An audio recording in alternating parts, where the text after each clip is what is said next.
चलिए आज हम लोग सहकारिता के लेक्चर 2 के बारे में बात करने वाले हैं। और लास्ट क्लास में हमने जहाँ देखा था कि भाई सहकारिता होती क्या है ना, कोऑपरेटिव सोसाइटीज़ क्या होती हैं, उनका जन्म कहाँ हुआ, ठीक है, फादर ऑफ कोऑपरेटिव मूवमेंट किसे कहा जाता है, तो रॉबर्ट ओवन कहा जाता है। भारत में सहकारिता कैसे आई, तो भारत में सहकारिता का जनक फ्रेडरिक निकलसन को कहा जाता है। भारत में सहकारिता हेतु गठित जो समिति थी वर्डवर्ड लॉ समिति थी।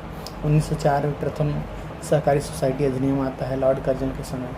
फिर सहकारिता प्रांतीय विषय के रूप में भारत शासन अधिनियम 1919 में स्थान बनाती है। तो इन सब चीज़ों पर चर्चा की। आज आगे हम लोग बात करने वाले हैं संविधान में जो सहकारिता है उसमें हमने देखा था कि 7वीं अनुसूची में सूची व्यवस्था में राज्य सूची का विषय जो है सहकारिता बनती है ना। और उसका 12 मई 1961 को मध्य प्रदेश सहकारी सोसाइटी अधिनियम 1960 आता है। अनुच्छेद 40 जो है पंचायती राज का, उसमें इसको शामिल किया जाता है। अगर हम संविधान की बात करें तो कॉन्स्टिट्यूशन में जो आपका भाग 3 है ना, भाग 3 के अंतर्गत अनुच्छेद 19 है ना, 19(1) ग में, ठीक है, अनुच्छेद 19(1) ग में कहा गया है कि संघ या सहकारी समिति आप बना सकते हैं, ठीक है। तो 19(1) ग में कहा गया है कि जो संघ बनाने की स्वतंत्रता है उसके साथ सहकारी वर्ड जोड़ दिया गया। तो 19(1) ग में है। भाग 4 में, संविधान के भाग 4 में है ना, भाग 3 में क्या है, मूल अधिकार, भाग 4 में क्या है, नीति हिंसक तत्व। तो भाग 4 नीति हिंसक तत्वों में अनुच्छेद जो आपका 43 है, 43 ख, ठीक है, उसमें सहकारी समितियों के उन्नयन की बात कही गई है।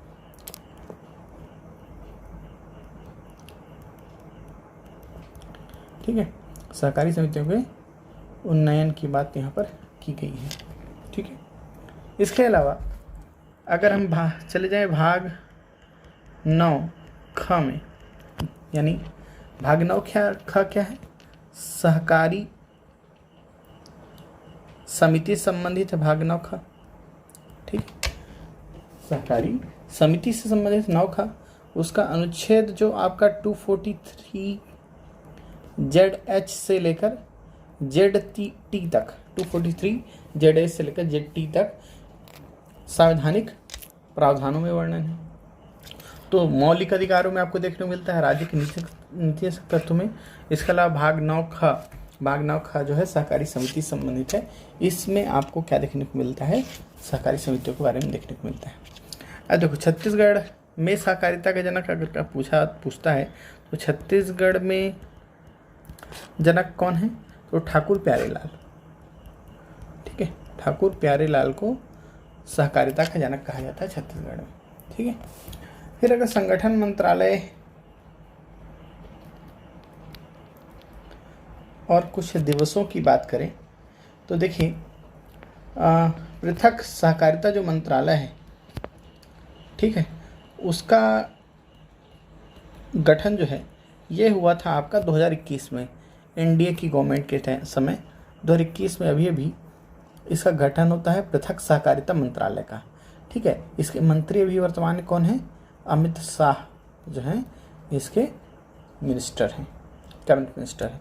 छत्तीसगढ़ में अगर इसकी बात करें सहकारिता मंत्रालय और कृषि मंत्री तो कौन है, आपके रविंद्र चौबे हैं, ठीक है, कौन है, रविंद्र चौबे हैं, ठीक है। अंतर्राष्ट्रीय सहकारिता संघ की अगर बात की जाए, अंतर्राष्ट्रीय सहकारिता संघ, इसकी स्थापना हुई थी 1895 में, है ना, ब्रुसेल्स में इसकी स्थापना होती है ना। ब्रुसेल्स कहाँ है, बेल्जियम, है ना, ठीक है, ब्रुसेल्स राजधानी बेल्जियम, वहाँ पर इसका मुख्यालय है। इसके अध्यक्ष जो है, अध्यक्ष कौन है, एरियल ग्वारको, इसके क्या है वर्तमान में अध्यक्ष हैं। अब देखो 2012 को ना यूएन ने, है ना, यूएन ने क्या घोषित किया है, अंतर्राष्ट्रीय सहकारिता वर्ष घोषित किया हुआ है, ठीक है, 2012 को, ठीक है। और जबकि जुलाई के प्रथम शनिवार को क्या मनाया जाता है, आपका सहकारिता दिवस के रूप में मनाया जाता है, ठीक है, याद रखना, जुलाई का प्रथम शनिवार जो है सहकारिता दिवस के रूप में मनाया जाता है, जबकि 2012 को अंतर्राष्ट्रीय सहकारिता दिवस घोषित किया गया है। अंतर्राष्ट्रीय सहकारिता संघ का मुख्यालय कहाँ है, ब्रुसेल्स में है, ध्यान रखिएगा, ठीक है। चलिए अब अगर हम इसके बाद यहाँ पर बात करें संरचना की, तो अगर हम सहकारिता की संरचना देखें भारत में, तो संरचना या प्रकार जो है वो देख रहे हैं हम यहाँ से। तो देखो, सहकारी समिति जो होती है, ठीक है, सहकारी समिति ये आपकी दो तरह की होंगी। एक तो जो साख यानी ऋण वितरित करती हैं, और दूसरी होती है गैर साख समिति, यानी जो ऋण नहीं देती हैं, है ना। ये क्या करती हैं, ऋण देती हैं और ये ऋण नहीं देती। इनका कार्य क्या होता है, व्यापार करना या किसी अन्य उद्देश्य के लिए कार्य करना, ठीक है। जबकि इन समितियों का उद्देश्य क्या है, केवल ऋण देना, साख समिति हो गए। तो ये दो तरह की आपको समिति देखने के लिए, साख या ऋण समिति, दूसरी गैर साख समिति, ठीक है, समझ में आ रहा है।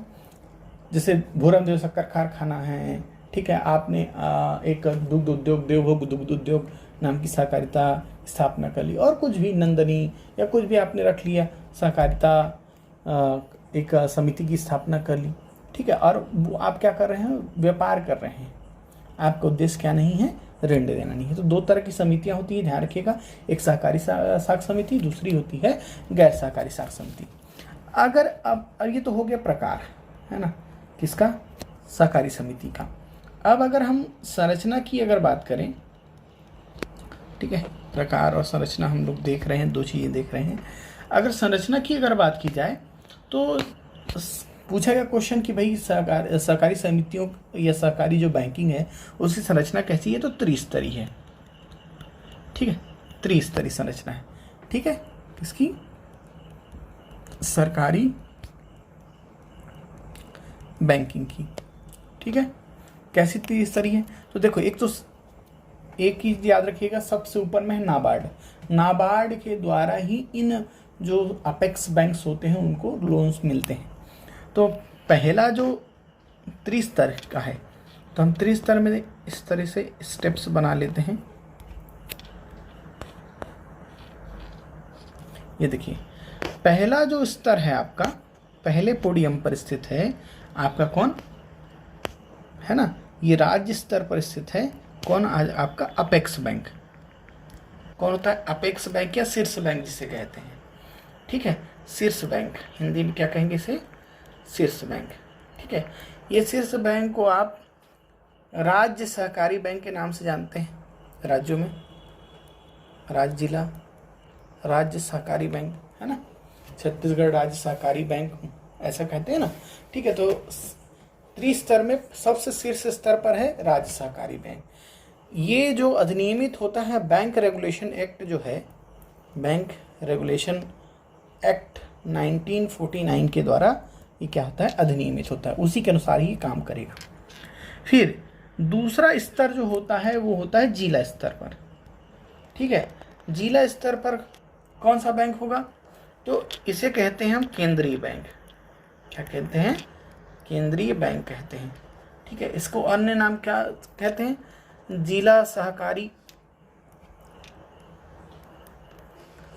जिला सहकारी मर्यादित बैंक, है ना, ये मध्यवर्ती बैंक,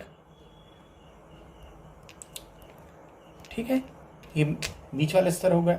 इसका कार्य क्षेत्र क्या होगा, जिला होगा, ठीक है। और तीसरा जो है ग्राम स्तर पर आपका है प्राथमिक सहकारी समिति, प्राथमिक सहकारी समिति, ठीक है। ये रेगुलेट होते हैं छत्तीसगढ़ सहकारी सोसाइटी अधिनियम, ठीक है, जो 1960 है उसी के द्वारा रेगुलेट होते हैं, उसी के द्वारा पंजीकृत भी होते हैं। कौन? आपके प्राथमिक सहकारी समितियां। फिर उसके बाद अगर बात करें, अभी हम बात ही कर रहे थे कि साख समिति है ना, तो साख या ऋण जो होते हैं वो मुख्यतः 3 तरह के होते हैं। एक होता है अल्पकालीन, ठीक है, दूसरा होता है आपका मध्यकालीन ऋण, और तीसरा होता है आपका दीर्घकालीन ऋण। 3 तरह के ऋण ये साख समितियां या बैंक्स जो है प्रोवाइड कराते हैं। अल्पकालीन जो ऋण है, याद रखिएगा, ये 12 से 15 माह के लिए दिए जाते हैं, जनरल वर्ग के लिए दिए जाते हैं। ठीक, सामान्य चीज़ों के लिए आपको ऋण प्रदान किया जाएगा, जैसे आपको बीज चाहिए, उर्वरक चाहिए, सिंचाई साधनों का विकास करना है, सिंचाई के लिए चाहिए, पौधों को संरक्षण के लिए जाली वाली खरीदना है ना, फेंसिंग करनी है, तो इस सब के लिए 12 से 15 माह का समय दिया जाता है। अवधि जो होती है ये 12 से 15 माह की होती है। और याद रखिएगा, प्राथमिक साख समितियां जो होती हैं, प्राथमिक कृषि साख समितियां, ठीक है, केवल वही अल्पकालीन ऋण देती है, वो बड़ा ऋण नहीं देती है। प्राथमिक कृषि साख समितियां केवल अल्पकालीन ऋण देती हैं, ध्यान रखिएगा। ठीक है, आम किसानों को ऐसा ही ऋण चाहिए होता है, कुछ समय के लिए वापस उसका कर देते हैं बेचारे। ठीक है, दूसरा है मध्यकालीन ऋण। ये जो होता है ये 3 से 7 वर्ष की अवधि के लिए होता है। कौन? आपका मध्यकालीन ऋण। ठीक है, अब ये क्या करती है मध्यकालीन जो ऋण है, वो कैसे, किन चीज़ को दिया जाता है कि आपको बड़ी चीज़ें करनी है, जैसे पशु खरीदने हैं, ठीक है, आपको बड़े तौर पर फेंसिंग करनी है, कृषि उपकरण खरीदना हो, है ना, कुआं खुदवाना हो, पंप लगाना हो, है ना, मरम्मत का काम करना हो बड़ा कोई, तो इस सब के लिए मध्यकालीन ऋण दिया जाता है। दीर्घकालीन जो ऋण की अवधि होती है वो 7 वर्ष से अधिक अवधि के ऋण जो है क्या कहलाते हैं? दीर्घकालीन ऋण कहलाते हैं। याद रखिएगा, 7 वर्ष से अधिक अवधि के ऋण क्या कहलाएंगे? दीर्घकालीन ऋण कहलाएंगे। क्लियर? अब देखो, अब हम सीधे आते हैं छत्तीसगढ़ सहकारी सोसाइटी अधिनियम पर। ठीक है, इस पर ही हम बात करेंगे। ठीक है, अब देखो छत्तीसगढ़ सहकारी सोसाइटी अधिनियम जो है ना, अधिनियम क्रमांक कौन सा है इसका? 17 है। याद रखिएगा, अधिनियम क्रमांक कितना है? 17 है ना। कब ये एग्जिस्टेंस में है? 1961 में, क्योंकि 28 अप्रैल को 1961 में राष्ट्रपति की अनुमति मिलती है इस अधिनियम को। और राजपत्र में प्रकाशन कब होता है? तो 12 मई को होता है, अप्रैल के बाद मई, तो 28 अप्रैल को राष्ट्रपति ने मंजूरी दी। राजपत्र में प्रकाशन कब हुआ? 12 मई को प्रकाशन हुआ। ठीक है, एक प्रक्रिया होती है ना, भाई संसद में कोई कानून आएगा, विधेयक आएगा, विधेयक कानून बनेगा। कानून कैसे बनेगा? जब दोनों सदन पास करेंगे, दोनों सदनों पर पास होने के बाद राष्ट्रपति के पास वो पहुंचेगा अनुमोदन के लिए। राष्ट्रपति अगर उसको अनुमोदित कर देते हैं तो कानून बन जाएगा। अब कानून तो बन गया, लेकिन ये क्या करेगा? इसको हम किसमें प्रकाशित करवाएंगे? भारत के राजपत्र में, तो पब्लिकेशन में टाइम लगेगा। तो पब्लिकेशन इसका कब हुआ? 12 मई को हुआ। ठीक है, अब देखो इसका उद्देश्य क्या है। ठीक है, इस अधिनियम जो है उसका उद्देश्य क्या है? तो उद्देश्य यह है कि लोकतांत्रिक साधन और जनता की संस्था के रूप में, यानी ये किस तरह से काम करेंगे? तो लोकतांत्रिक साधन के रूप में काम करेंगे और जनता की संस्था के रूप में काम करेंगे। ठीक है, और स्वैच्छिक गठन होगा इनका, यानी लोग स्वयं आके जुड़ेंगे, किसी को पकड़ के इसमें जोड़ना नहीं है, ऐसा नहीं है। लोग अपनी इच्छा से इसमें जुड़ेंगे और लोकतांत्रिक तरीके से सदस्यों का नियंत्रण होगा इसमें, है ना। सदस्यों की आर्थिक सहभागिता भी होगी, बहुत महत्वपूर्ण है। अगर कोई याद रखना, कोई समितियां बनती हैं तो उसमें क्या होता है, सब अपना अंश लेके आते हैं। अगर आपने एक समिति बनाई, तो समिति बना रहे हो तो उसमें हर कोई 10 सदस्य हो रहे हैं बाय द वे मिनिमम, तो 10 सदस्य क्या लेंगे? अपना अंश लेके आएंगे। कोई 1000 रुपये लेके आ रहा है सभी के सभी, तो 10,000 रुपये की एक जमा पूंजी होती है, किसकी? उस समिति की होगी। तो इस तरह हर सदस्य अपनी आर्थिक सहभागिता देता है। इसके अलावा ये स्वशासी होती हैं, ये स्वयं के द्वारा नियंत्रित होती हैं। इनकी याद रखिएगा, हर समिति की अपनी एक उप विधि होती है, उसी उप विधि के अनुसार ही चलता है। याद रखिएगा, दो तरह की विधियां होंगी, है ना, एक लॉ होगा, एक बाई लॉ होगा, याद रखना। छत्तीसगढ़ सहकारी सोसाइटी अधिनियम 1960 के अंतर्गत सभी प्राथमिक सहकारी समितियां एक तरीके के नियम कानून के अनुसार चलेंगी, ठीक है। लेकिन हर समिति अपने कार्य संचालन में नियंत्रण के लिए या उसको मैनेज करने के लिए एक अपनी उपविधि बनाती है, ठीक है, और वही उपविधि बाई लॉ कहलाती है, ठीक है। तो ये स्वशासी भी होते हैं, सेल्फ गवर्न होते हैं, याद रखिएगा, ठीक है। और इसके अलावा यह अधिनियम क्यों आया है? सहकारी संस्थाओं को संगठित और विकसित करने हेतु आया है, ठीक है। तो स्वशासी होंगे, स्वैच्छिक रूप से इसमें इसका गठन होगा, जनता के लिए काम करेंगे, लोकतांत्रिक साधन के रूप में इसका प्रयोग होगा, ठीक है। अब देखिए इसके बाद क्या है कि इसमें कुछ चीजें हैं जो मैं बता देता हूं। तो कुल अध्यायों की अगर बात करें, कुल अध्याय इसमें हैं आपके 11, ठीक है, जबकि कुल धाराओं की संख्या जो है इस अधिनियम के अंतर्गत वो है 96। कितनी है? 96। तो पूछे क्वेश्चन कि सहकारिता अधिनियम में कितनी अध्याय हैं? तो 11 भागों में 11 पार्ट्स में डिवाइडेड है, जबकि इसमें कुल आपके धाराएं कितनी हैं? 96 है, ठीक है। अब देखिए जो पहला अध्याय है वो है आपका प्रारंभिक, ठीक है। पहला अध्याय प्रारंभिक, पहले अध्याय में केवल क्या है? संक्षिप्त नाम और विस्तार। आपको दुनिया भर की चीज नहीं पढ़नी है, तो संक्षिप्त नाम और विस्तार में क्या है भाई? ये संक्षिप्त नाम क्या है इस अधिनियम का? छत्तीसगढ़ सहकारी सोसाइटी अधिनियम 1960, ये इसका नाम है। विस्तार कहाँ है? तो संपूर्ण छत्तीसगढ़ में इसका विस्तार है। प्रारंभ कब से हुआ? तो छत्तीसगढ़ में ये लागू हुआ 1 नवंबर सन 2000 से, जिस दिन राज्य बना उसी दिन से। भले ही हमने क्या किया, जब 13 जून 2001 को एक अनुकूलन आदेश पारित किया, जिसमें जहाँ जहाँ पर भी मध्य प्रदेश शब्द रहा होगा, चूंकि ये हम छत्तीसगढ़ मध्य प्रदेश से आज़ाद हुआ और मध्य प्रदेश का ही अधिनियम जस का तस हमारे यहाँ है, तो हमने क्या किया, उसमें कुछ संशोधन किए। जहाँ पर मध्य प्रदेश नाम था कि भाई मध्य प्रदेश सहकारी सोसाइटी अधिनियम, वहाँ पर हमने छत्तीसगढ़ नाम प्रतिस्थापित किया, तो छत्तीसगढ़ सहकारी सोसाइटी अधिनियम कहलाए, ठीक है। तो याद रखना, छत्तीसगढ़ में लागू हुआ 1 नवंबर 2000 से छत्तीसगढ़ सहकारी सोसाइटी अधिनियम। और अनुकूलन आदेश कब आया था इसका? 13 जून 2001 को, ठीक है। इसके अलावा परिभाषा है, धारा 2 जो है ये परिभाषाएं हैं, ठीक है। धारा 2 परिभाषा है। धारा 1 क्या है आपका?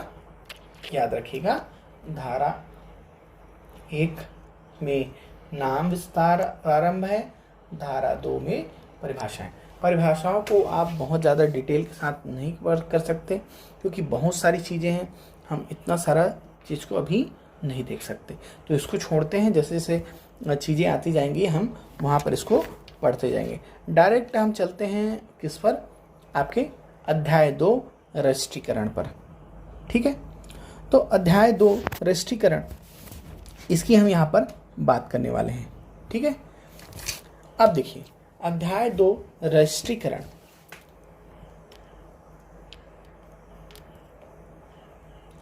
ठीक। यह चैप्टर जो है, ये अध्याय 2 जो है, ये पूरा रजिस्ट्रीकरण संबंधित कि कैसे कोई प्राथमिक समितियां कैसे रजिस्टर होंगी, उनमें नियम कानून क्या होगा, वो किस तरह की नेचर होगा उनका, है ना, कि दायित्व तो कैसा उनका, लिमिटेड दायित्व होगा, अनलिमिटेड दायित्व होगा, रजिस्ट्रीकरण जो होगा उनका, उसकी शर्तें क्या होंगी, कैसे रजिस्ट्री किया जाएगा, आवेदन की प्रक्रिया क्या होगी, ठीक है। इसके अलावा जो सोसाइटियाँ जो रजिस्ट्रीकृत होंगी उनका टाइप्स क्या होगा, वो किस तरह की होंगी, तो उनका वर्गीकरण इसमें होगा, है ना।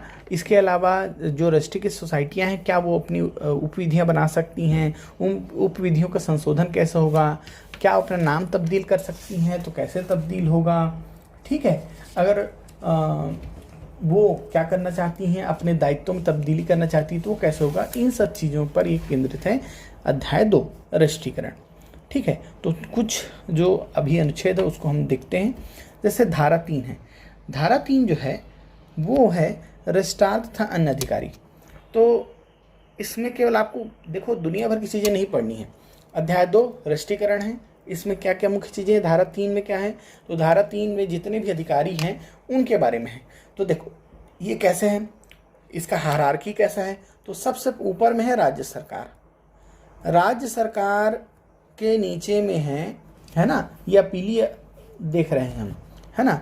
अब राज्य सरकार किसकी नियुक्ति करेगा, रजिस्ट्रार की नियुक्ति करेगा। याद रखिएगा, राज्य सरकार क्या करेगा, एक रजिस्ट्रार की नियुक्ति करेगा।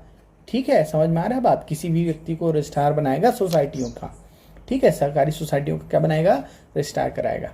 यही रजिस्ट्रार जो है पूरा जो सरकारी सोसाइटियां होती हैं उनको नियंत्रित करेगा। ठीक है, अब इस रजिस्ट्रार की सहायता के लिए, हेल्प के लिए, है ना, क्या होंगी, ये सारी समितियां, ये सारे अधिकारी बनेंगे। कौन कौन से अधिकारी बनेंगे, तो अपर रजिस्ट्रार होगा, संयुक्त रजिस्ट्रार होगा, उप रजिस्ट्रार होगा और सहायक रजिस्ट्रार होगा।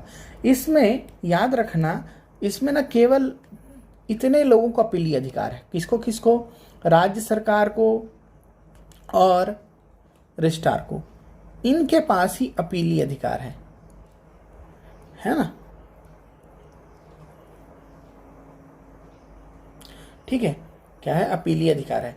आप इन्हीं के पास अपील करेंगे।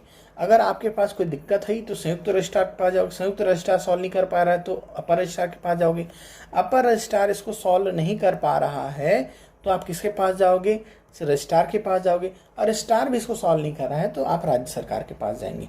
तो ये हायरार्की है, राज्य सरकार, रजिस्ट्रार, फिर अपर रजिस्ट्रार, फिर संयुक्त रजिस्ट्रार, फिर उप रजिस्ट्रार, फिर सहायक रजिस्ट्रार, ये हायरार्की है। और अपीलीय अधिकार ध्यान रखना, अगर अधिकारियों की बात की जाए तो केवल रजिस्ट्रार, ठीक है, याद रखना, रजिस्ट्रार, आपका अपर रजिस्ट्रार और संयुक्त रजिस्ट्रार, इन तीनों को ही अपीलीय अधिकार है।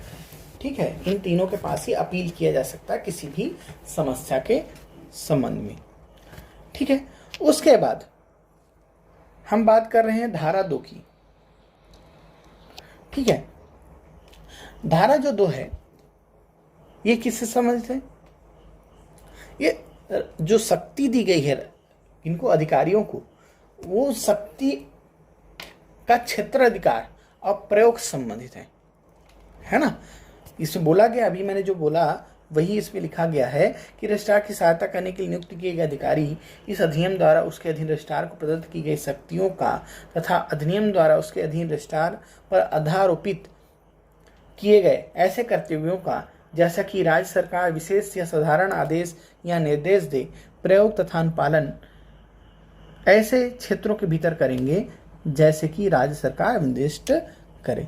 यानी भाई ये राज्य सरकार जैसा बोलेगी, है ना, क्या राज्य सरकार जैसा बोलेगी वैसा ही, है ना, उसी आदेश, विशेष आदेश से साधारण आदेश द्वारा जैसा ही बोलेगी वैसा ही लोग करेंगे। ठीक है, क्लियर। उसके बाद बताया गया है कि धारा 78 जो है, धारा 78 में है अपीलीय अधिकार, है ना। इस धारा 78 के अधीन अपीलीय अधिकार जो है केवल 4 लोगों को है, राज्य सरकार, रजिस्ट्रार, अपर रजिस्ट्रार, संयुक्त रजिस्ट्रार। लास्ट अपीली जो आपका जो हायरार्की है वो राज्य सरकार होगा, है ना। राज्य सरकार भी सॉल्व नहीं कर पाती है तो वो अपने आप वो मान लिया जाएगा कि वो चीज़ें स्वीकृत हो गई हैं, है ना। यानी पहले संयुक्त रजिस्ट्रार के पास जाएगा, फिर अपर रजिस्ट्रार के पास जाएगा कोई चीज़, अपर रजिस्ट्रार नहीं सॉल्व कर पा रहे हैं तो रजिस्ट्रार के पास जाएगा कोई चीज़। ठीक है, अब देखो ये जो धारा 3 है, धारा 3 जो है, ये धारा 3 जो है, ये इसमें बस इतना ही कहा गया है कि जो रजिस्ट्रार है उसकी सहायता के लिए नियुक्त जो अधिकारी होंगे वो किसके पर्यवेक्षण और नियंत्रण के अधीन होंगे, तो रजिस्ट्रार के अधीन होंगे। याद रखिएगा बस। तो धारा 1 में हमने क्या देखा, संक्षिप्त नाम व विस्तार। धारा 2 में परिभाषाएं देखी हमने।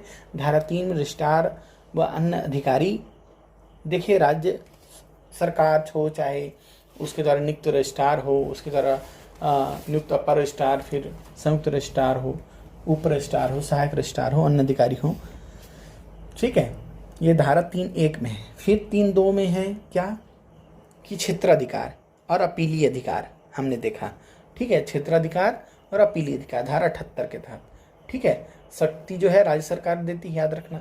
धारा 3 में क्या है, जितने भी अधिकारी होंगे रजिस्ट्रार की सहायता के लिए वो सभी किसके अंडर कंट्रोल में होंगे, रजिस्ट्रार के अंडर कंट्रोल में होंगे, बस यही कहता है धारा 3।